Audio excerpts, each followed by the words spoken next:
Halo teman-teman sekalian, bagaimana kabarnya? Semoga selalu dalam keadaan sehat ya. Kembali lagi dengan saya dan Putu. Kita akan kembali belajar bersama dengan topik konsep manajemen pendidikan tingkat sekolah menengah. Baiklah teman-teman sekalian, kita mulai dengan konsep manajemen mutu sekolah menengah.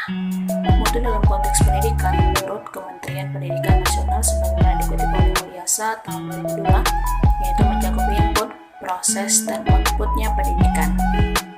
Sekolah menengah sebagaimana menurut Undang-Undang Nomor 20 Tahun 2003 tentang Sisdiknas yang menyatakan bahwa sekolah menengah merupakan lanjutan pendidikan dasar.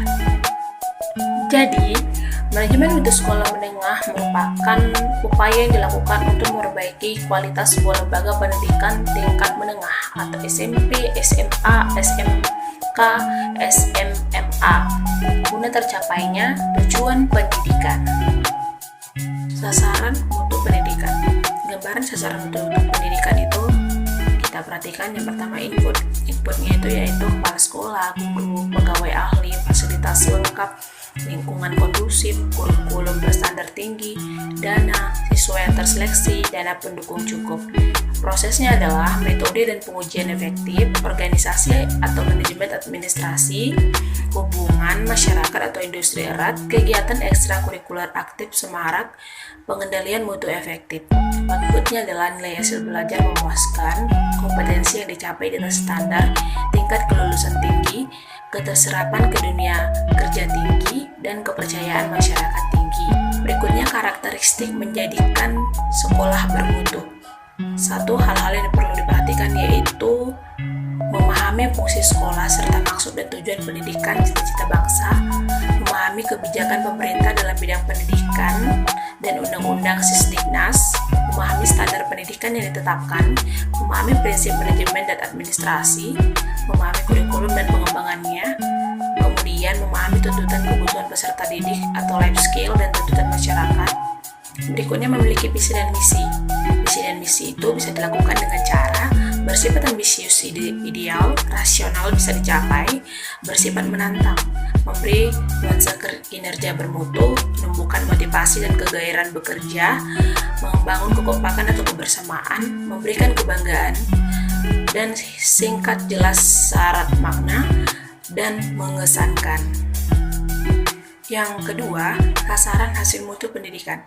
Dalam Undang-Undang Nomor 20 Tahun 2003 tentang Sistem Pendidikan menyatakan bahwa sasaran pendidikan adalah untuk membentuk kecakapan hidup yang terdiri dari berakhlak mulia atau beriman dan bertakwa, cerdas, kreatif, dan inovatif, cakap berkomunikasi atau bersosialisasi, menguasai ilmu pengetahuan, terampil bekerja, dan bertanggung jawab sebagai warga bangsa. Yang ketiga, dimensi mutu sekolah. Yang pertama, melaksanakan kegiatan sesuai fungsi atau tempat sebagai lembaga pendidikan.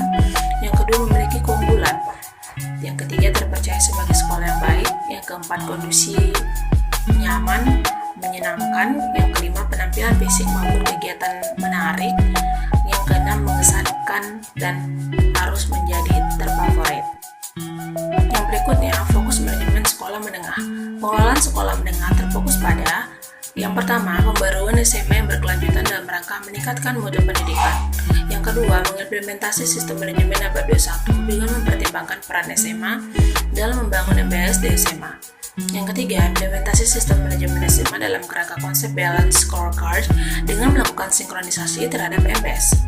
Yang keempat, implementasi sistem manajemen SMA dalam kerangka good governance. Dan yang terakhir, implementasi sistem manajemen SMA yang adaptif dengan perkembangan ICT. Berikutnya, ada 8 struktur pendidikan sebagai acuan atau arah pengelolaan sekolah. Yang pertama yaitu standar isi. Antara lain, memahami fungsi lembaga sekolah sebagai wawasan Wiyata Mandala, melakukan pengembangan kurikulum sekolah atau KTSP, yaitu kurikulum tingkat satuan pendidikannya harus dikembangkan, menyelenggarakan kegiatan intrakurikuler ekstra dan bimbingan konseling, menerapkan pendekatan kurikulum berbasis kompetensi dan strategi PSG, dan menerapkan struktur program pembelajaran sesuai standar. Berikutnya, standar proses. Standar proses meliputi menerapkan jumlah siswa maksimal per kelas 32 siswa, beban kerja guru mengajar minimal 24 jam per minggu, menerapkan prosedur penyelenggaraan KBM atau penyusunan RPP, pengelolaan kelas dan pembelajaran, penyelenggaraan evaluasi, dan penilaian. Memberikan pengalaman belajar yang variatif, eksplorasi, elaborasi, konfirmasi, dan pemanfaatan teknologi informasi komunikasi, dan melaksanakan program prakerja. Yang ketiga, standar kompetensi lulusan. Antara lain terdiri dari menyusun dan menetapkan KKM, menetapkan kriteria kenaikan kelas dan kelulusan yang memenuhi standar, mengembangkan kecakapan hidup, mengembangkan kemampuan berkreasi atau berkarya, kemampuan menggali informasi, dan mengembangkan sikap santun, etika, estetika, disiplin, sportif, percaya diri pada peserta didik. Yang berikutnya, standar pendidik dan tenaga kependidikan, yaitu memenuhi kebutuhan jumlah guru dan tenaga kependidikan sesuai ketentuan, memenuhi kualifikasi akademik, memenuhi kualifikasi khusus atau kepribadian, memenuhi kualifikasi kompetensi di bidang tugasnya, dan memiliki kemampuan wirausaha.